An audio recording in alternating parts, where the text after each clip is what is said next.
Man, it's like, okay, now we're live. Like, That was I just are we massive. gonna just dance all morning? I was like, hey, we better go live with this. I'm gonna run out of energy. What's going on, sister? Good morning. How are you? I am fantabulous. I got me a 2 mile run in this morning. I was gonna do three. Whoa! And I was Before sitting down before the doing live like 10. stream. Oh yeah, I did it last time. But last Nice. time I was like, I could do three, and then I wasn't back in time.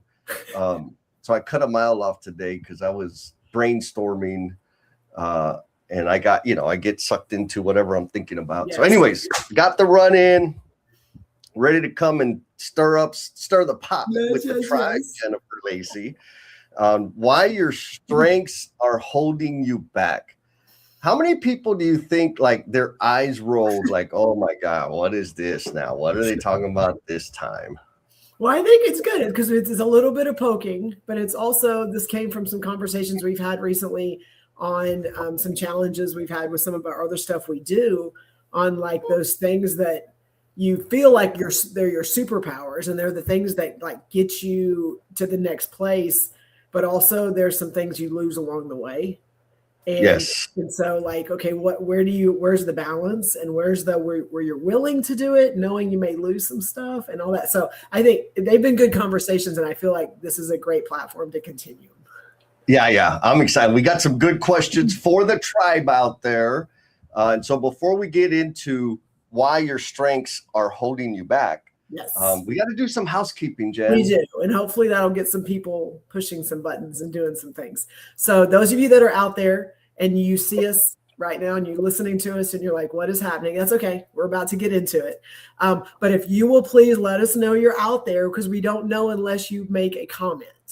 And so if you will make sure you just let us know where you're calling from, if you're a repeat, if you're not, but also if it's your first time seeing our smiley faces, or the first time that you are willing to go and add a comment to the conversation, if you'll put a blue heart in your comment, it just lets us know so we can recognize you. And it also lets our entire No BS tribe know so they can connect with you, engage with your content, and then, we can make this tribe bigger and better. So if you will do that, put a blue heart in there anytime you make a comment or you go in and you just acknowledge somebody else. Anytime you do that, it also will enter you into the randomizer, which is, Jesse, what is that? The randomizer. Well, when you make your comment emoji or come out from behind the lurker fence, it gets your name thrown into the randomizer. And what that means is at the top of the hour today on this call, we will hit the randomizer. It's a little raffle.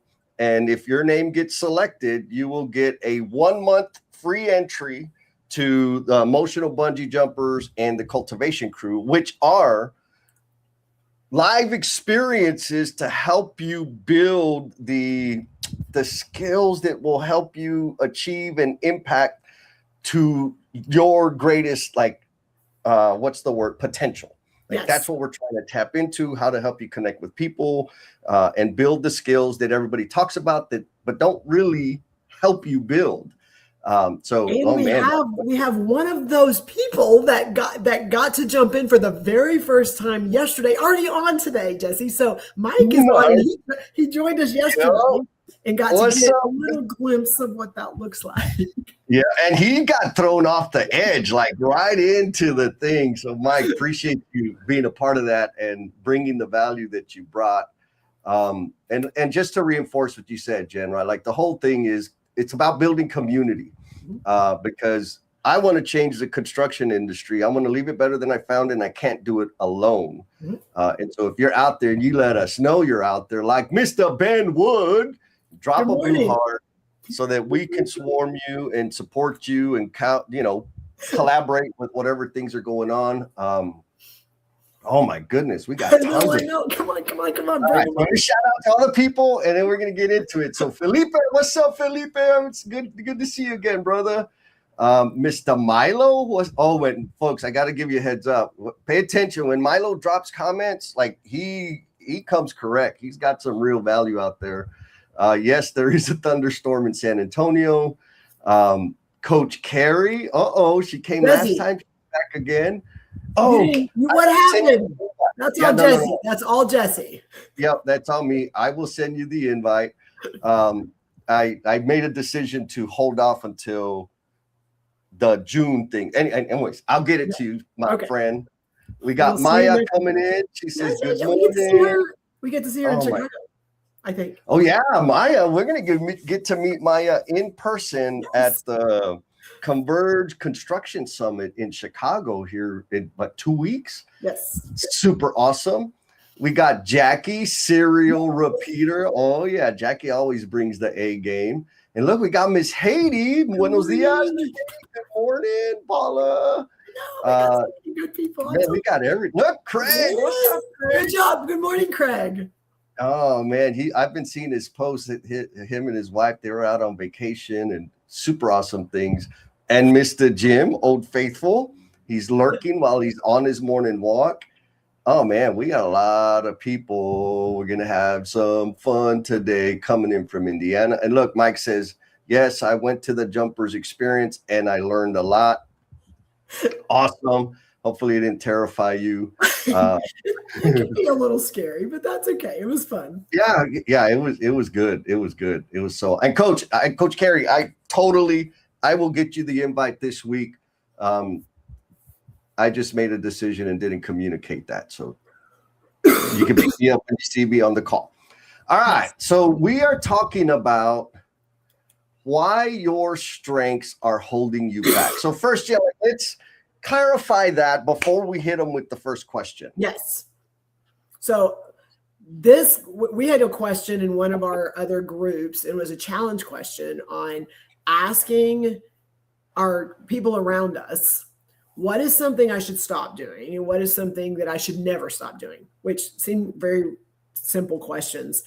What the feedback that I got specifically, which I did a post on it, was that when I asked people what I needed to stop doing, it was something that had to do with my strength. And I'm like, oh, like what is happening here? And it was because of my strength of action, go, like leading and pushing and showing up unapologetically, all those things, that it was almost like you overdo things. You're doing so much that it's limiting what you really could focus on. And it was great feedback from the people around me, but also it made me stop and do a lot of self-reflection on, in my mind, I'm doing all the things I'm supposed to be doing. In my mind, I'm leaning into my strengths, but there's still opportunity for growth, for continuous improvement, for things that I can still stop doing to maximize that and be more efficient. And it was just like, my mind was like, oh, like, okay, let me lean into this a little bit more. And I did it again. I asked my brother and I got a really good responses from him and did some posts on it, but it really made me realize that even if it's a strength and even if it's someone goes, man, that is what she does and she's great at it, it can still be hurting me. And that's where this conversation kind of morphed into, I think. Yeah, no, I'm with you. I saw your post on LinkedIn. I'm like, oh yeah, totally right. Because I think I 100% subscribe to the thinking that says double down on your strengths. Mm-hmm. And I know that there is some calculus to be done, because over indexing on that, and I have bazillion examples, can create the friction that I'm irritated by, right? Mm-hmm. And so that's kind of what I want to point. So I think there's two buckets in my head that I really want to poke at. Is on one bucket, some people, and I've been that person, is like, this is just who I am, with like, too bad, right? Yeah. Like, this is just who I am. Take me as I am. Okay. Yeah. But when that starts getting in my way, I don't get to stand on that anymore. Mm-hmm. Or I could stand on it, but I don't get to complain about it. Right. You have to be willing to either lose something or change. Like, I feel like you have to be willing to do one or both. Yes. And then the other bucket is, I think there's a lot of, and again, I've been there too. It's a matter of awareness, self-awareness, that all they do is they run the same play a million times, which has produced an outcome. And then they get frustrated because they want a different outcome. And it's like, well, because you keep you're running the same play, dummy. And so I want to, hopefully the tribe, well, not hopefully, I'm confident that the tribe is Absolutely. going to be Ballers. right, driving some insight. They're already dropping it. So folks, again, if you're out there, actually our Mr. Brother Felipe, LinkedIn is acting glitchy. I just dropped the YouTube link. You can go to the YouTube and watch the live stream there if LinkedIn is kind of glitching on and off, because it does that from time to time. Well, look, the chief marketeer is present. And we already got Sarah helping, supporting. So she's like, I think you missed Ben. I'm like, no, I didn't. So that's what it's all about, man. We're here to support each other. And thank you for demonstrating that, Sarah. So let's see. Let's stir some stuff up. So here's a question to the tribe, all you folks out there, super active in the comments. What is a strength at work that creates challenges at home? Right? And this ain't about your boss. This ain't about your team. This is about you, damn it. Not things that you've observed. You, what is a strength that you have that you leverage at work that brings tremendous value and creates challenges at home? Jen, I was thinking about this question. I'm like, man, I really wish that I had problems, but I don't. So I'm going to have to rely on you to get the conversation started. I'm going to challenge. No. We're going to start with you, but I'm going to go, Jesse, what is a strength at work that has created challenges at home that has then made you be in the situation you're in right now?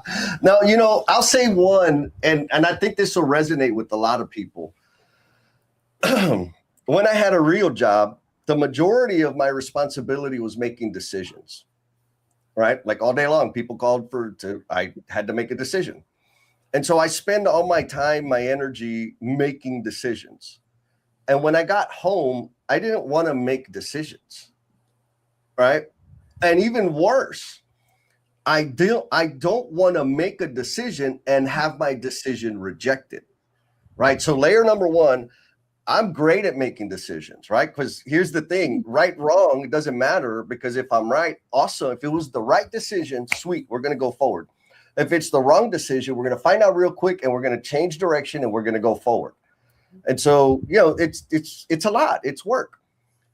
And so when I go home and I'm forced to make the decision, I will make it. But if you don't like the decision, now we got a problem, because I prefer not to make decisions when I got home, because I've been making decisions all day long. And I'm sure, could you see how that might create some frictions? Absolutely, Jesse. I've lived it, and I'm not even at your home, and I've lived that when you, and I'm just going to give people out there a cheat code. If you ever have an opportunity to connect with Jesse in real life, or you want to, he's in town and you want to, all you need to do is go, Jesse. Jesse says yes. You go, here's where we're going to eat. Here's the time we're going to eat. And it's even better if when you get there, you go, this is the greatest thing on the menu and I'm ordering dessert. He will love you forever. I'm just going to tell you, he does not want to have to make decisions. And when you do it and it's like strawberry cake or something like that, literally he will remember you and he will post about you and he will celebrate you. I appreciate, I totally appreciate it. I love that you learned that, right? Jess, this is where you're going to be. This is the time, badass. Yes. I'm on my way and I'm a happy little puppy, yay. And, oh, you already ordered? Yay. And, that's the ultimate gift, as opposed to, well, where do you want to eat? Oh, fuck. McDonald's. Well, I don't want McDonald's. I'm done. I'm done. Just tell me where the hell you want me. And now, with significant others and even my family, it really irritates me. And I, to this day, and I can't hide it, right? I'm not mad at you. I'm just irritated by the thing. And then it just sours the whole experience. So anyways, that's my strength that causes friction. How about you, Jen? I want you to bring up Brent's comment, because I feel like he's speaking to my soul right now. on his answer to that question, because I feel it is very similar to mine. So I want to read Brent's response: is engineer, problem solving thinking, not good with my wife, need to be reminded about empathy. My wife says, don't you teach this stuff? And I was just going to say that. I love that. Literally, like, I know that, I mean, Jesse has a little insight because he gets to hear me talk about a lot of things. I mean, like, my problem is at work, optimize. Like, that is my job. Action. Like, insight, have an idea, go make it happen. And at home, it is completely like I have had to adjust to like optimize when you have two teenage daughters that have emotions and have feelings and have things going on, that like the end game is not the goal. That, like, for me has been a huge, I mean, it has strained relationships on like, here's the end game, make it happen. Like I told my brother yesterday, I said, I know, like, I have little themes for each of my brothers of like, they need t-shirts. Like, this is your logo. And I've had them for each one. And mine, I told him mine is like, move, I got this. That's my theme. Like, move, I got this. It doesn't help anybody. It doesn't teach anything. They don't learn anything. But the end game happens. The what you're trying to get to, it does. Yep. But it doesn't. But like that part, I've had to rewire my brain on the process and the journey and the experience and the connection, which is what I do every day for my job. I had to learn how to do that at home. Yes, so that part. I love that. And I want to add, so Mike's over here giving some love, and I love that to Brent. Like, you're the man, loving. Highly recommend his emotional intelligence courses, folks. If you don't know, Brent is like the OG of OGs. Yes. On emotional intelligence in construction, and I absolutely love and appreciate, Brent, that you're the SME on the damn thing. And you like openly confess to struggling with it, which is a like perfect demonstration of. I'm not a lost cause. Is all that lets me know is I'm not a lost cause. All right, so we got a bunch of answers. Okay, come on. So Jen, this is gonna be one of those days where we're not gonna get through all the questions. Okay, that's okay. I'm not gonna be able to highlight all the comments because there's a ton. We're gonna try. We're going to try like hell, but folks, I want to, like, if you're watching on the live or if you're watching the replay, you need to go to the comments because there is some good bangers in there, like insights and advice for you to consider and apply to your life. So let's, where am I going to start? Well, Jesse, real quick, we also want to like let everyone know, we also know we're having a conversation on this screen. There's always conversations happening in the chat also, and we acknowledge that and understand it between y'all. And then we have the after party, which is then we get to start melding them together. So we understand, our feelings are not going to be hurt when you're commenting to each other, because we know that there's a lot going on over there. Yes, 100%. So there will be an after party. Coach Carrie endorses it. She says she had fun at the last one. So hopefully we'll be able to see you. You can be there, and we get to hear your voice is the big thing. All right. So, going back at Coach Carrie, she says strengths can hold you back, especially if you aren't willing to delegate. All right. I totally, again, I'm lucky. I got Erin in my life now. And I'm pretty good at posting stuff and getting attention.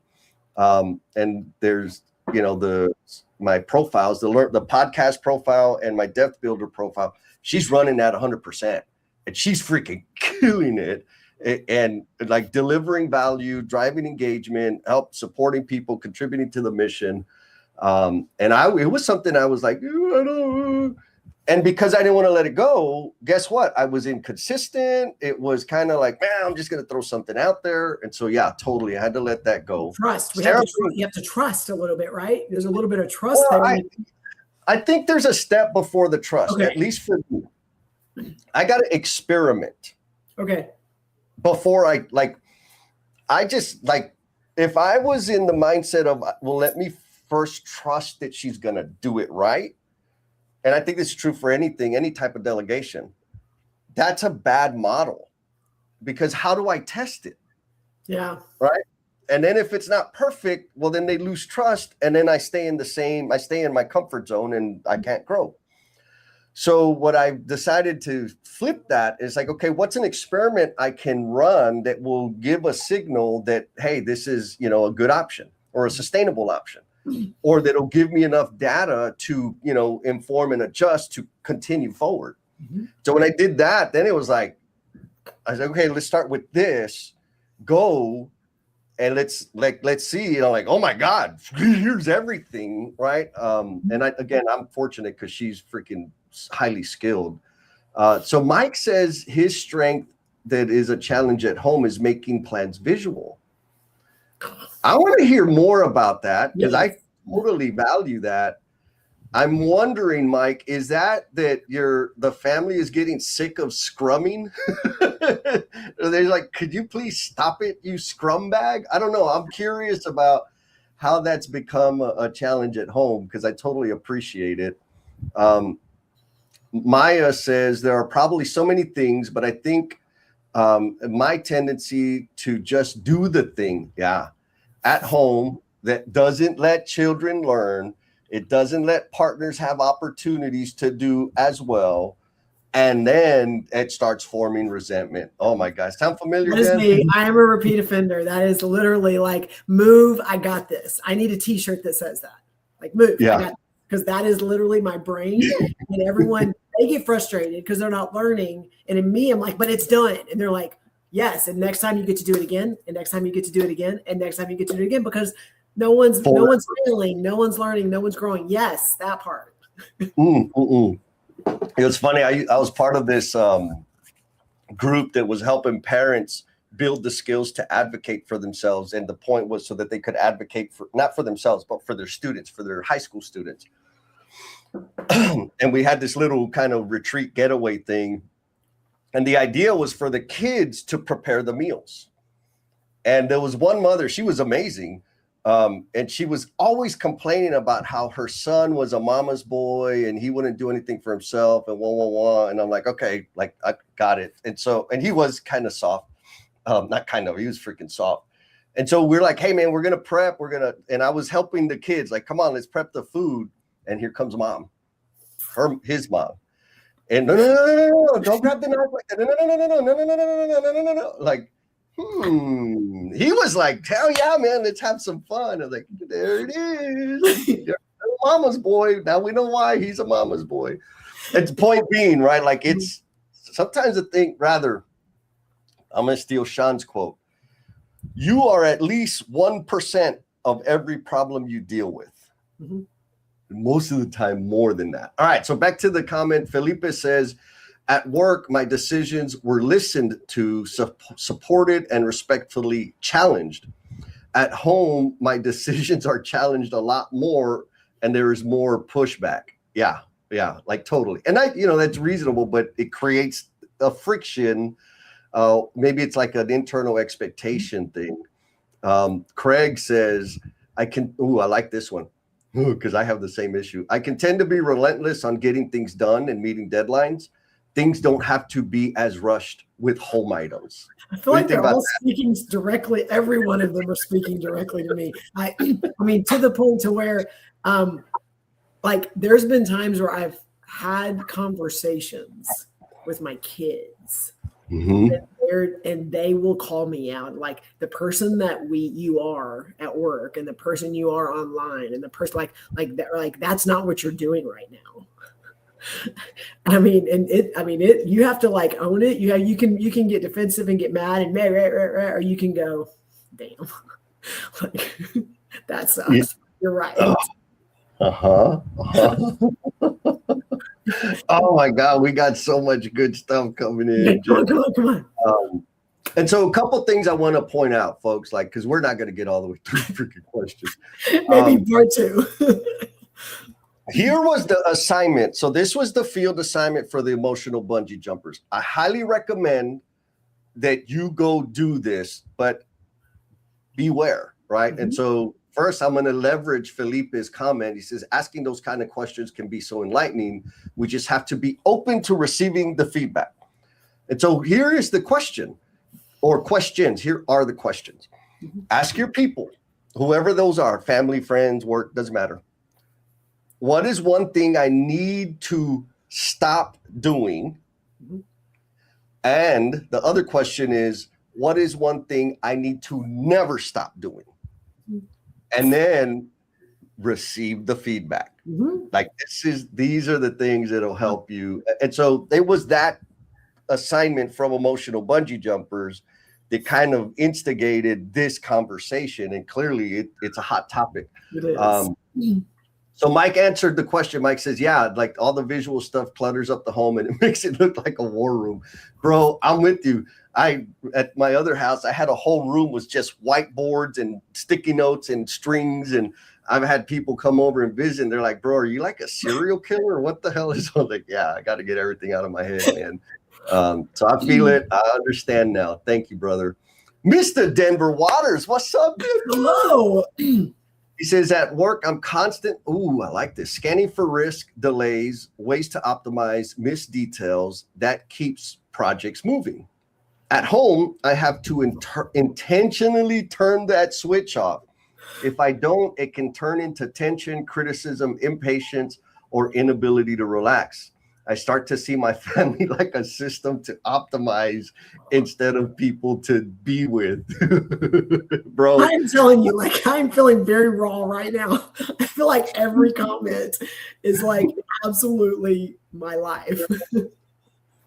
Oh my God. Yeah. These are beautiful. So Denver, thank you for being so vulnerable.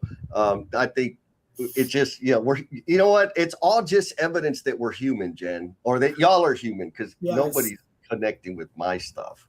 And here goes Milo bringing the gold. He says, I took the Working Genius assessment. Highly recommend the book for sure. I've never done the assessment.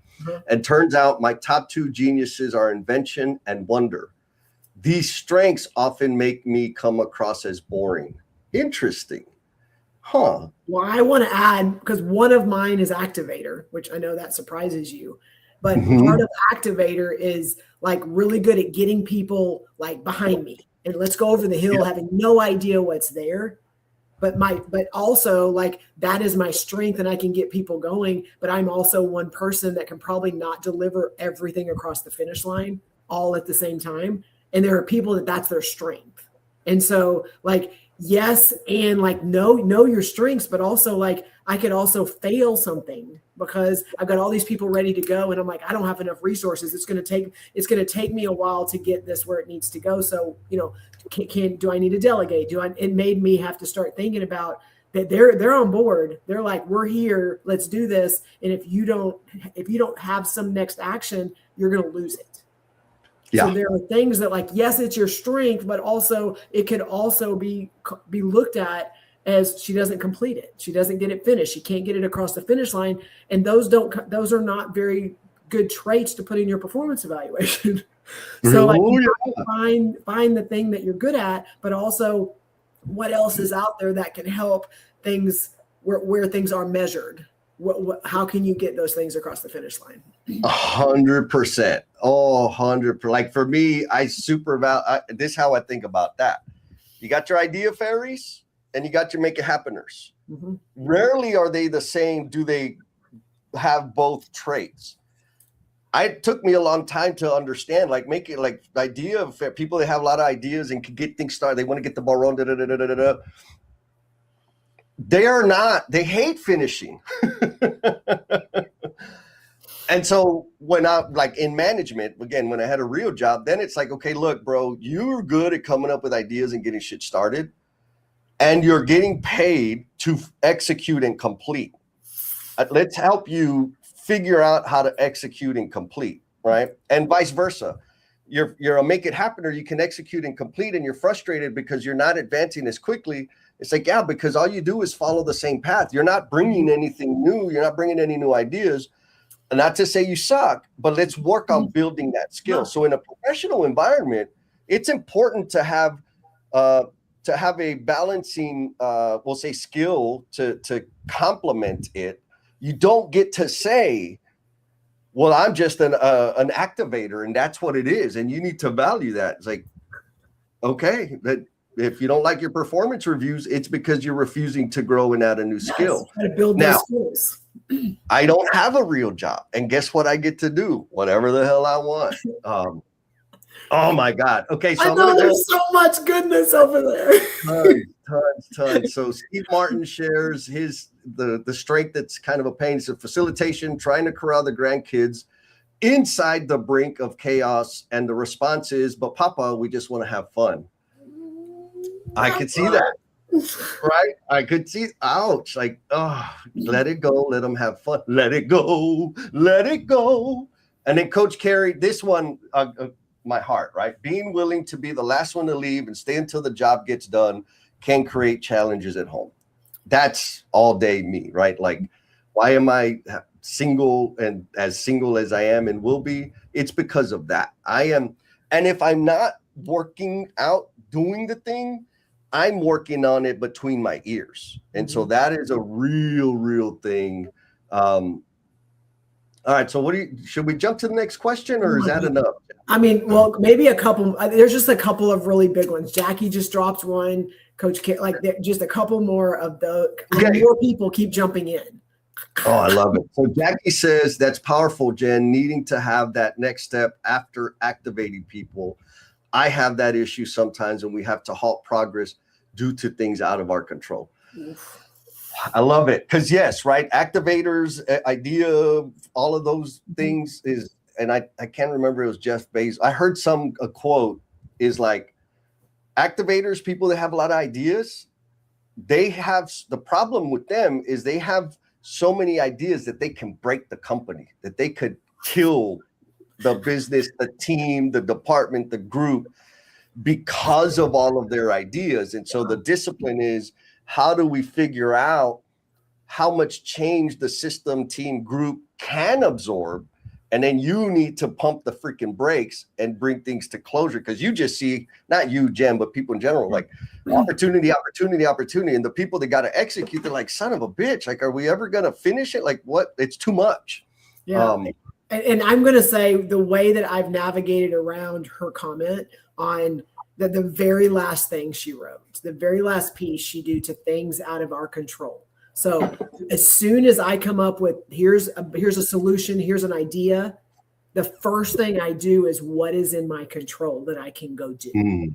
And so at that point, it's not running it up the pole, just getting, socializing it, getting all the people to buy in. It is still communicating it, but what is in my control based on my role, based on what I've been asked to do, my responsibilities, that I can just go do it. And I think for me, that is also goes back to your intro on the experimentation piece. I'm able to do that within my circle of control. And then I'm starting to see I'm starting to get data. It's a much easier conversation to get buy-in and to get people to come and to help and to be a part of it, because I've done those things. So that's my very first lens. As soon as I'm like, idea. Okay, Jennifer, what's in your control? And so that was a good point. Yeah. Oh, I love it. Uh-oh, I lost you. Oh, there you are. All right. So Coach Carey says assessing people's strengths is important, but also finding out what people enjoy doing. Just because it's my strength doesn't mean I want to be called to do that all the time. Right? Yes. It reminds me of back when I did real work. I came up as a plumber, and people would call me for like plumbing, and I hated it.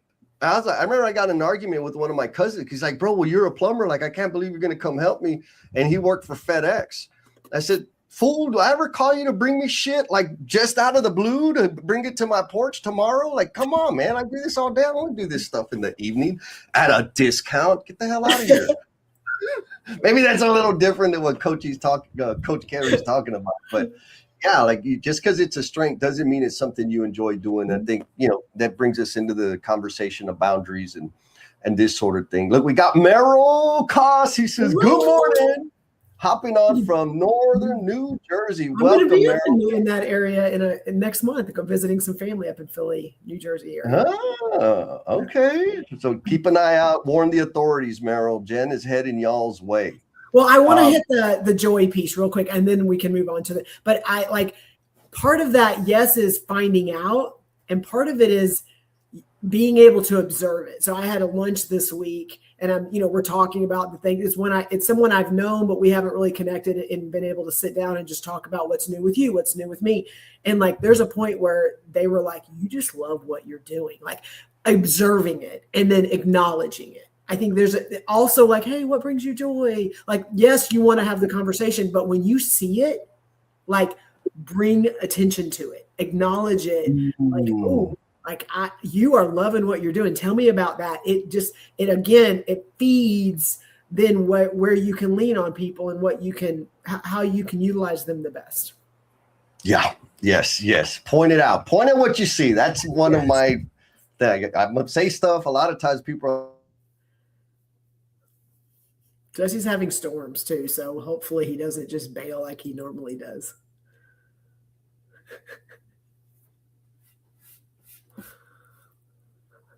And that face is the best one. So I'm going to keep talking because I'm sure he's going to jump back on. But I want to point out specifically, let me find where it is. There's a comment here while Jesse's trying to bring things back in. Let me see. I think it's Meryl. Yes, 100%, Jesse. That quote of having an overabundance of ideas was proclaimed by Amazon founder Jeff Bezos. So again, those of you that are out there and you are activators like me, please be aware of the people around you on, yes, that is your strength, but also it is something that can wear people down. Here he comes. Oh, and we're back. Did I disappear? You did disappear. It's just like totally zonked out. That was interesting. I'm worried that we lost all the comment. Yep. The whole StreamYard thing just reset. I don't know why. Okay, so it still shows that we're running. So at some point it'll show that we lost it and they'll come back hopefully. Yeah. We're back. Thank you all for hanging out. I'm not sure what the hell happened. Where were we? Comments. You know what? That's interesting. It erased all the comments that are coming in from LinkedIn. Like the only comments that stayed are the ones from YouTube. I see them in our comments. You're saying they're not on LinkedIn. No. Like on the back end, they're all gone. Oh. But anyway, all right. Let's keep on going. Yes. All right, folks. Sorry about the glitch. I'm not sure what in the world it was. All right. Mike just commented, so at least we know there's people out there. Okay, still. Good. Thank you, Mike. Thank you for giving us a heads up. I don't know what happened, but I lost a lot of comments. So please come drop some more comments, folks.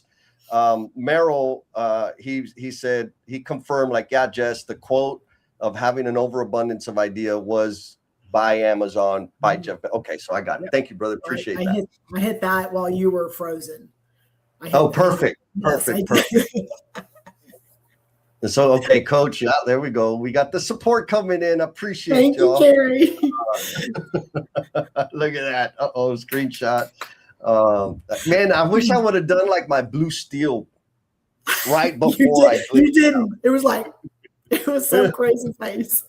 All right, well, let's go to the next question. Okay, next question. So here we go. Next question is your greatest strength helping the people around you grow, or is it forcing them to adapt to you? Jen, this was your question, so I'm going to need a little more. Well, it's my question, so I get to ask it. Yes. So my question, I don't understand it. You don't say it again? I don't understand it.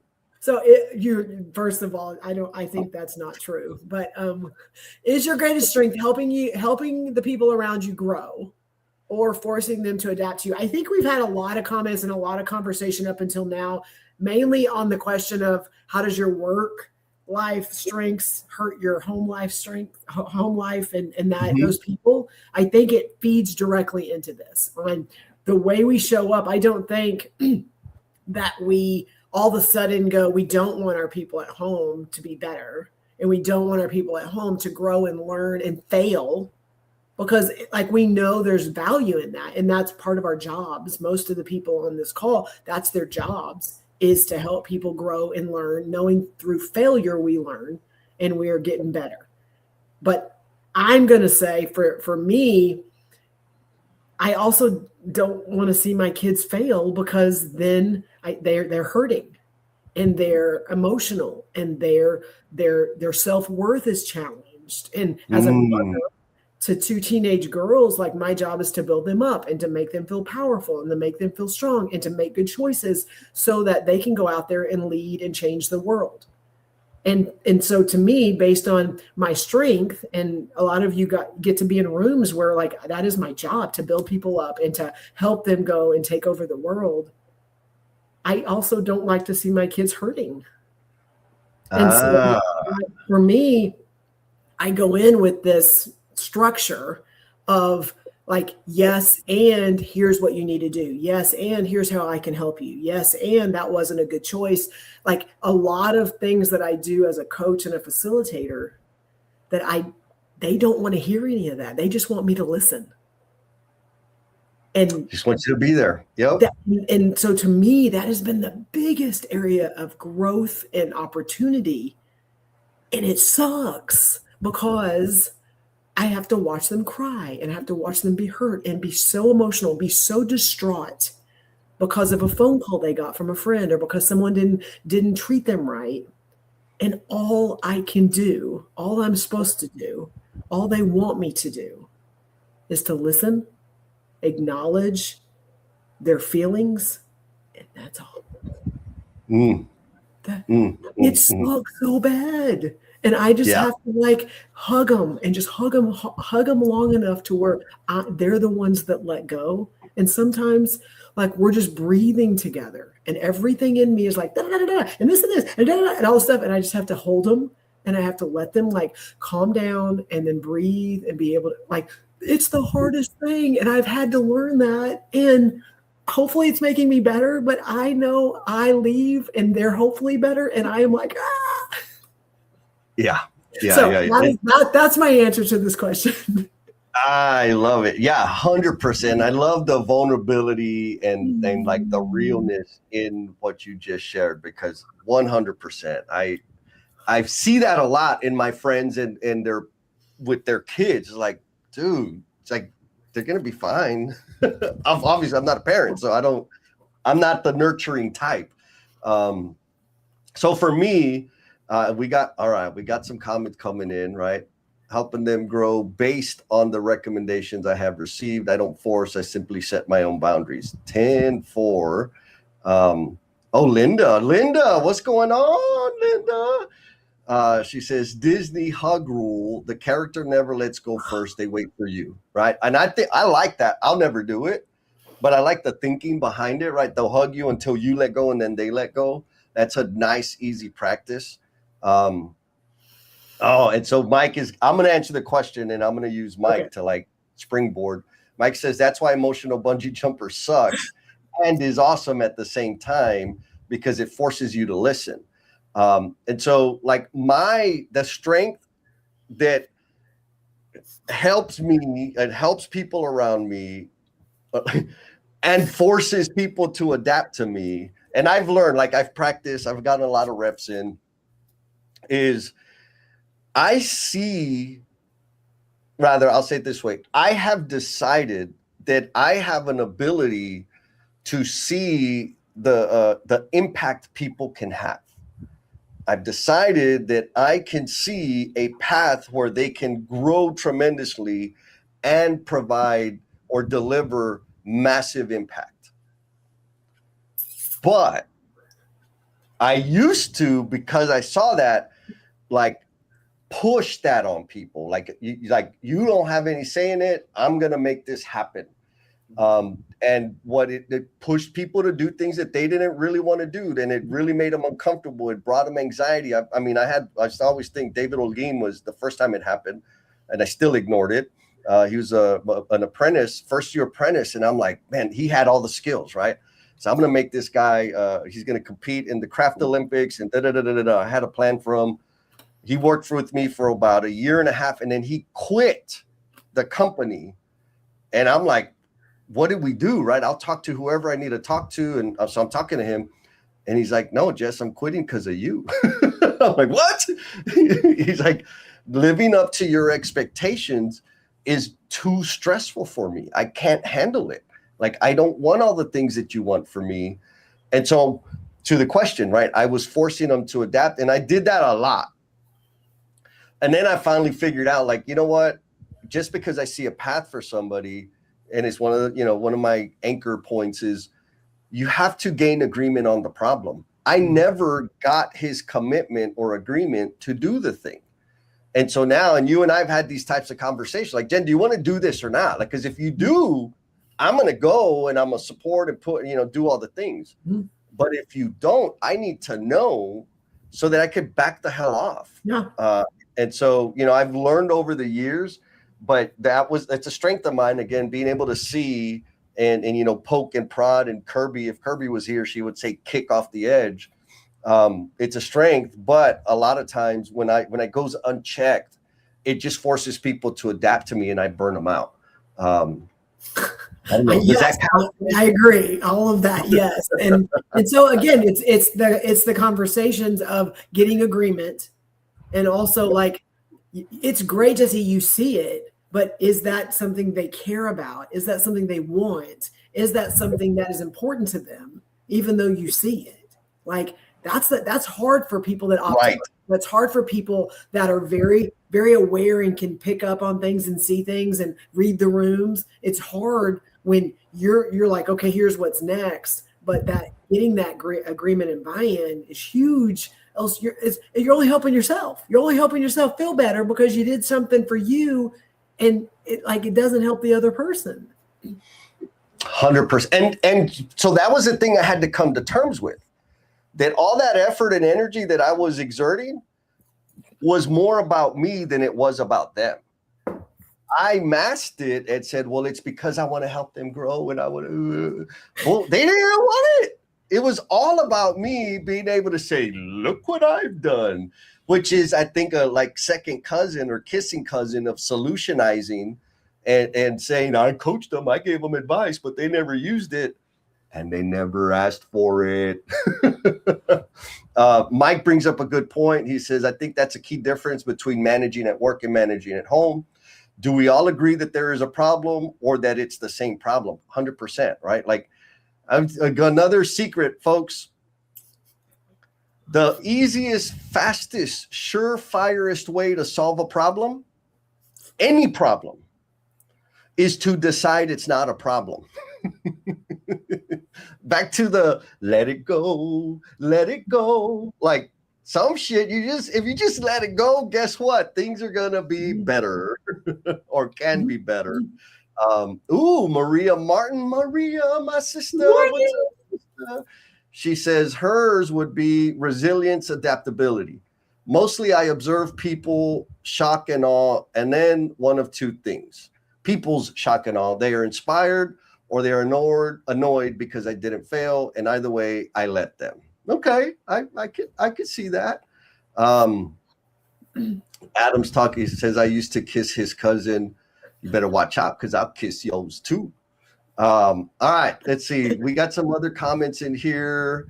So there's so much, Jesse. There's so much. Yeah, so Coach Carrie, she says, my strength supporting, maximizing people's strengths and turning their passions into profits, which I'm same, right? But I always have to verify that they want it. Do they want it? Yes or no? And if they don't, I just got to back off. Linda is calling me out. She says, also, Jesse, I'm coming for you. Saying you're not nurturing, not true at all. You're nurturing exactly like some folks need. I can agree with that, 100%. Doesn't mean mushy or the producer of babies, 10-4.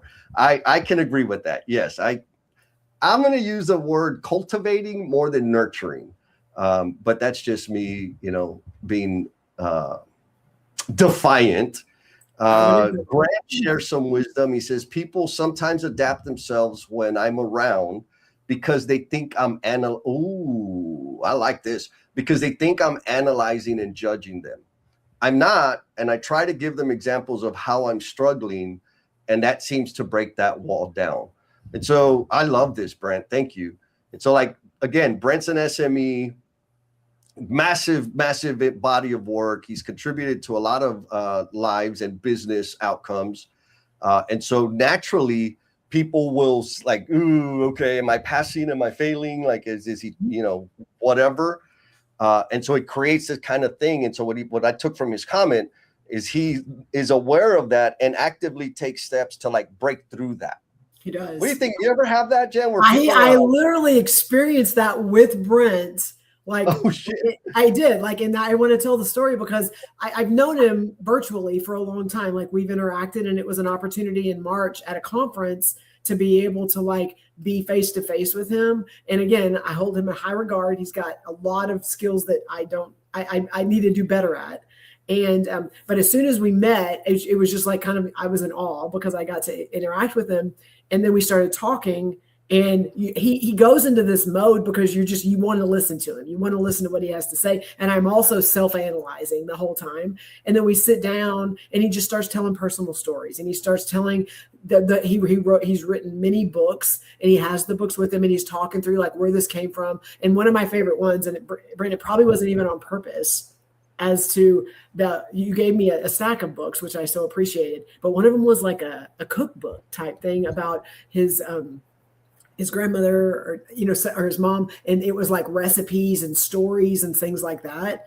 And it just like, it hit my soul on like, okay, like we're not all analyzing all the emotional intelligence and all the things that Jennifer's doing and not doing, which we talked about. But like that part of him just kind of like letting the curtain down and talking through the personal story piece, I was just like, man, you're cool, and I want to hang out with you more. And like in that, and I'm sure it was intentional, but also he just helped create connection without it being, let me fix you. Because I feel like sometimes that is how people show up, and they see like she's here to fix me, or he's here to analyze me. And as soon as you can break down some of those walls and just create a personal connection, it changes the whole dynamic. So yes, thank you, Brent, very much. Yeah, super awesome. And Maya says when you want to be the fixer, but it's not your thing to fix, it's a tough one to swallow, right? And I know it's interesting because I am a magnet for fixers. You are. They're trying to fix you though, Jesse. That's different. And I'm like one of those lifetime never-ending impossible projects. And it's like, girl, I ain't, like many have tried. Good luck. It ain't gonna happen. And so I think like that, and back to emotional bungee jumpers, right? That's one of the key things we're focused at, is developing the skill of influential, impactful leaders to stop doing the fixing so that their people can have agency and autonomy and grow their skill set instead of us, fixing all the problems all the time. I love this from Linda. Linda, I'm going to steal this in some form or fashion. She says, coaching requires consent. You cannot coach against someone's will. You can talk at them, but nothing is happening. Gangsta. And I'm also going to add, Linda, y'all already know I'm a hypocrite. Linda has these webinars that I still have not signed up for and participated in, but I need to, that I can only imagine. There's a wealth of wisdom there. So if and when you see it, you should sign up because Linda brings it. I want to, again, back to kind of my problem, right, of where I would freak people out because I go too hard. I never got their consent. But and this is for all, especially people on the call, because I know y'all do this. You cannot coach against someone's will. And so if you're talking at people and showering them with your wisdom and advice, and then claiming that you coach them, you're full of crap. All you did was talk at them, and nothing is happening as a result of it. So get consent before you start claiming that you've coached and helped somebody, because Linda said that's why. We think about that. And I know you and I both, we have this conversation where, hey, I got an answer for you. Not even like consent. Like, are they even looking for a solution? Like, not even consent on can I give you some advice? That's consent. That's, hey, can we have, are you looking for, but if they don't even feel like there's a problem. and you've created a problem to assign to them, like it is that's different than consent. That is, you are like, you haven't even gotten clear on, like, one, do they have a problem? Because if they don't feel they have a problem, I don't care if you get consent or not, they're not listening to you. They're not listening to anything you say. Like, you've assigned a problem. They're not clear on the problem. And they're like, yeah, sure, I'll take your advice. And then you give them advice, but it doesn't even matter. So then you're wasting your time anyway. Yes. 100%. Happens all the time. People mean well. I just want to help you understand. Like, I don't care how much well you mean, you're just making mouth noise. Mm-hmm. And Brent, awesome. Sometimes it's a timing thing. They're not ready for the coaching right now. Meet them where they're at and be patient, right? Like, I mean, you already know one of my formulas is like, okay, if you want to coach, like I'm happy to contribute to anybody's path. And I'm also quick to get off of that. Meaning, if you don't take action, we don't need to talk again until you take the action, right? And the action can be, hey, that thing I talked about, I gave up on it. Yep. Fantastic. What do you want to work on now? And that's real. Like, if you are in Jesse's life and he is someone that is speaking to you or coaching to you, or even someone that you talk to on a regular basis, like, it is so real. And we talk a lot, and there's probably not many times that he won't pick up my phone call. But there have been times that, based on a conversation we had, that I won't call him until I've taken action, because I know he'll answer the call and we'll be talking, and then he'll ask me.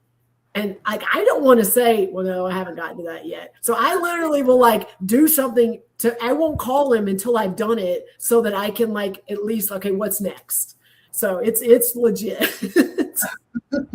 Thank you, Jen. Oh, look, we got Mr. Christopher Johnson, who was also back. Man, we got a lot of back-to-backers. We got Adam, we got Chris, we got Sarah. Oh, Mike. He says, are they inviting you to check a box, or are they inviting you to listen and exchange? Beautiful, right? And I think that's one of the core. Jeez, did you hear that? Friggin' lightning and thunder over here. And it ain't these lightning and thunder. Sorry, couldn't help myself. I think a lot of times that we go into like solutionizer and solution shanking is because we have failed to connect with the person in front of us. Mm-hmm. Like, to really, really understand, to a simple question, hey, are you venting, or do you want to do some problem solving brainstorming, right? Let's just clarify the terms of engagement. And then we got Kirby. She says, yes, you can't kick everyone off the boat before they are ready. Some will sink, some may float, but the ones who said they are ready will thrive. I think she's talking to you, Jen. Always. She's always talking to you, yes. Even though she interacts with you more, yes. But I think it's a good point where I get to hear, where right now where this is resonating with me the most is my children, who are 15 and 17. So they are at a point where there's a lot of communication going back and forth. They start the message. Most of them are text messages, just because most of you know that's how teenagers communicate. Mom, I don't need you to do anything, is how they start the message. And then it's, I'm so frustrated and she's doing this and I'm so mad and I don't know why. And this is her doing her stuff, because too many times it starts with that. Oh, okay, I'll call her. I'll do. No. And then it becomes like, literally they start the message with, Mom, I don't need you to do anything. I just needed to say this. Yeah. Gangsta. I love that. I used to do that with one of my bosses, because it was one of these things. Hey, how's it going with the thing? And I would say that, and there's always something stinky. And then that damn fool would jump in and stir shit up. And I'm like, oh. And so finally I learned, same thing, except I was like on the girl's side, where I was like, I'm going to tell you on the condition that you don't go start shit. Like, I've got it. And when I need your help, I will ask for it. Mm-hmm. So I'm going to report to you, and I need you to stay out of the damn thing. And like, for real, once we started doing that, super helped minimize the freaking damage control that I had to do. Oh man. Okay. So folks, we're at the top of the hour. I'm going to kind of pause, like delay on the randomizer because Just we in had, case. right. So we can have more time for you to, so what that means is hurry up and drop a comment and, or whatever, ask a question so that you can get into the randomizer. And I'm going to put up the next question, Okay. Jen. Okay. Here's the question. Have you ever had a strain a personal relationship? So that one's not just to you, Jen. It's also to the Omniverse. So tribe out there, come on, let's hear it. Have you ever had a strain a personal relationship? And for all of the jumpers out there that are on the call, you know that's a closed-ended question. And please elaborate. Jen, you're up, sister. Yes. I mean, absolutely. Absolutely. I care about people. I care about people a lot, and I care about most people. Sometimes I don't even know them, but because of who they are and I see value in them, whatever it is, I care about them. And that care is a strength. And I know that, and I lean into it. And I had a conversation this week with my brother, and we were talking about my care and concern and my need to help, and that it also is an enabler. And we were talking about that specifically, my mom, my brothers, my people that are very, very important to me. And that decisions I make that sometimes help, but also enable. And that was our conversation. And he was telling me what he sees and what he observes, but also how he can see that sometimes it doesn't help in the long run. And this is hard. And so there's been a lot of times that I have complained or I have griped about my relationship with my mom. And that a lot of that relationship is a need-based relationship. Like, she needs a lot of things. And I have done things for her, and then I've gotten mad and upset about it. And like, all she does this and all she needs is like, I've done that and I fed it. And he owned that. And then I also owned that, yes, I know that. And I lean into that a lot. I lean into the care I have for my family and for my friends and for the people that are in my space. And I am consciously saying yes, knowing I am enabling a woman that is 76 years old and that probably won't live for another 20 years. And after she's gone, I will not have regrets. Oof. And so there's some strain there on one, I get irritated and angry, which then then I am not being the best person I need to be. And also the judgment or whatever it is that I have for those people around me. And I had to own, yes, this is your strength. Yes, you are making these choices. You don't then get to complain about them. Oh, please add a little more to that last part you just said. Well, the you get to complain about them part. Well, what's in our control, and we get to make those choices. Like, I get to make a choice if I'm going to lend money, if I'm going to give money, if I'm going to go out of my way to do something. I get to make that choice. And when I do it, I can't have things attached to it. Like, and I'm going to go back. Sarah said this. It was actually in the challenge that you talked about earlier for the emotional budget jumpers. What do I need to stop doing? And what is something I need to stop doing? What is something that I need to never stop doing? And Sarah's response to what I need to stop doing, so Sarah, I'm calling you out, so thank you for this, is you can't give up control and then let it eat at you. That was her response. She's like you're working every day. I see that you're working on giving up control when it comes to trying to own everything. She goes, but you can't make a decision and then that everyone else keeps moving and it's eating you up inside, because it doesn't help you. It may have helped that other person, but it doesn't help you. And that it goes back to your question to me is I've had to make the decision and go, okay, I gave him money, or I lent him this, or I on a promise or on a trust or whatever, it doesn't matter, but I made the decision. I can't then now be mad and angry and frustrated. And poor Jesse has to hear a lot of that. And over the time, he's just like, okay, well, then what are you going to do next time? And then what are you going to do next time? And I've made very intentional decisions, and some of them they're still enabling. And I own that with my brother. And I'm going to have to, I'm owning that. And you know what? I'm not going to complain about it. I can't because I get to make the choice. It's my money. It's my decisions, and I can say no, and I can keep moving, and it doesn't sit well with me. And so I get to make that choice, but I can't continue to gripe about it. Boom, boom, boom, boom. And thank you for repeating, because I think it's important, right? Like if it's unhealthy and it's less than optimal, and you're like, tough shit, I'm going to do it anyways. Right. Like, and you have to own the consequences. There's a consequence to everything. And so for me, that's the big takeaway. You know, my answer, and we got a lot of answers here, but my answer to this question is, have you ever had a strain a personal relationship? Mine's like a double-edged sword. One, like I'm super handsome. Like I'm a catch, right? Like it's hard to resist me. I'm so lovable.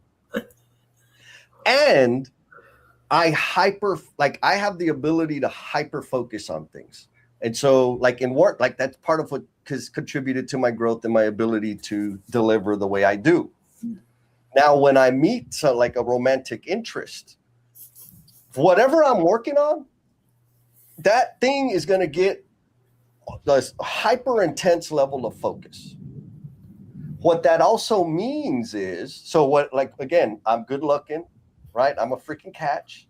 And then I give you all my attention in the world. So of course you're going to fall in love with me. Or get freaking irritated as hell. And then when it's time for me to work, guess what I'm going to do?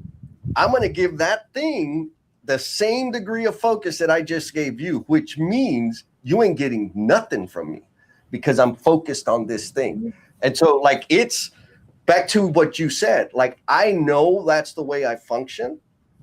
And I know the consequences of that. Cause I could, you know, people have told me like, Jesse, you should, you know, like, yeah, I agree. Like all of those things, like if you keep functioning that way, Jess, you're going to be single forever.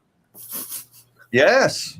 And I'm okay. Like I've decided I am okay with that. Right. Like you're going to die alone. I'm okay with that. So anyways, it's one of those strengths that have strained many, many, many personal relationships. And I think maybe the key point there, Jen, is for folks to like decide and own the outcome, right? Mm-hmm. Meaning even the third order consequences that you don't want. Mm-hmm. There's always a consequence that we don't want, you know, 2 or 3 layers or waves out. You can't have it all. Like it's not all going to be beautiful and perfect. I think that's a takeaway. What do you think, Jen? I completely agree. And I'm a big believer in short-term decisions, long-term consequences. And I'm just a big believer in how does this decision in fact impact something long-term? And if the long-term consequences, I live for the rest of my life with regret, I am willing to sacrifice. That is a choice I've made. I don't want to have regret down the road that I can't change something. And so I will make a choice now that later on down the road, I will not regret that I should have done something or I could have done something. And that is the way I make choices. Love it. Love it. Love it. So we got a few here. Then we're going to do the randomizer. I have already dropped the link to the after party. So folks, please, want to hear your voice, love to get your feedback, your take on today's conversation, further the conversation. The link is there. We will be on there after we close the live stream, but I want to go over these. Brent, again, because I'm helping others, that's my job. Sometimes my wife says I don't extend her the same courtesy and put their needs ahead of hers. 100%. I've lived that. I've had that from I was on a call, like, Ma, I can take you to the bank, but I got a call, so da-da-da-da. And so I'm taking her to the bank. And she hears me on the call, with the client, and after we get off the, she's like, wow, you were so patient and respectful and reassuring. I'm like, thank you, Mom. And she's like, yeah, I wish you would do that with me. I'm like, brah, you got me. So yes, Kirby, I love this one. She's, I like to do things correctly. And I'm going to do air quotes on correctly because that's correctly according to Kirby, and as efficiently as possible. Each time I do something as simple as loading the dishwasher, I try to improve it. Making the bed, making lunches, like all the things. As great as that strength can be at work, my husband and girls don't care that I loaded one more dish this time. They want me present and not thinking about how to improve them or how they do the thing. Gangsta, thank you, Kirby, for that vulnerability. I know you're not alone. And Maria says, I believe my weaknesses strain relationships more than my strengths. I suppose with the strengths, it's sometimes frustrating for others because they don't understand my path, choices, and that's okay. I think those are a lot of words to say you agree. All right. What do you say we do the randomizer, Jen? Yes, I think that's a great idea. Randomizer. Let's see. Let me make sure I pick the right one. Boom. All right, folks. So for everybody that commented, well, not everybody, actually, a bunch of people got, when the thing happened, when things went down, it restarted the count. So don't be mad at me. Come to the next one. We'll get you hooked up. And here we go. Randomizer. Let's see who's going to win. Oh, Linda Clark. All right. So Coach Carrie and Linda, I owe y'all an invite. Jen is going to remind me. We will make it happen. Get a free pass to come and hang out with the amazing. I'll just say it like that. You get to hang out with some freaking amazing people. We're going to do some skill building so that you can enhance your skills and bring greater impact to the people you surround yourself with. All right, Jen, should we ask like a reflection question or just do closing thoughts? I think you put the reflection question up because I'd love to hear people to add, even if after the party. And I'm loving Kirby right now. If you don't know the story, is part of giving up control is not having to overanalyze purchases. And Kirby, that makes my heart so happy because I am but optimizing, like, okay, what are you going to eat and who's going to eat it and how much of it's going to go in the trash and is it worth the money and all that in the midst of at an amusement park where my kids are trying to have fun. And so I just bought the dang nachos and they enjoyed it. And then they looked at me like, well, I'm done, but do I throw these away? And I'm like, that's fine, let's go. And everything in me is like, oh my gosh. And they had the best time. So Kirby, that makes my heart so happy. I love that. I can't believe you're throwing away $1.33 worth of nachos and cheese. I'm doing better. That's like 2 years ago. So I am 2 or 3 years ago. So I'm a work in progress. I love it. Okay. And I missed, are we doing a reflection question? Put the reflection question up and you and I will do closing thoughts. How about that? Yes. So this is the challenge to y'all. You can add it in the comments. You can post it. Doesn't matter. What relationship in your life has been negatively impacted by the traits you are most proud of? It ties to some of the stuff we've talked about, but like what specific relationship, and I'm going to say my mom's, I'm just going to own that, in your life has been negatively impacted by the traits that you lead with and the things that you're proud of. So there's that. Okay, Jesse, am I going first or are you going first? I'll go first because I've already posted the links to the after party. Okay. So my closing thought, I'm going to answer this question and I'll do my quick closing thought. All my exes live in Texas, right? Like for real, like my dating life, whatever that is, 100% impacted by the traits that I'm most proud of. And that's what it is, right? Like, I don't mean I'm like tough shit. I mean, like, sorry, y'all, because I thought I could like manage it, but I can't. And that's why I don't date now. But closing thought, or maybe what I love about the conversation, one, the tribe, y'all showed up heavy today. Thank you, because it's meaningful. folks, if you're watching the replay, go through the comments because there is some wisdom in there and some real vulnerability. So I love y'all for doing that. Holy moly, that was thunder. Ultimately, I want folks, if you went through this, figure out, like, this is not a judgment. Just be cool, right? Embrace the fact that it is possible to be overdoing your strengths, which is getting in the way of you best serving the person in front of you. Take some time to pump the brakes, do a personal inventory, and really, really, really, like, the thing, you're probably getting in your own damn way because of your strength of, being smart and decision making and all the other crap.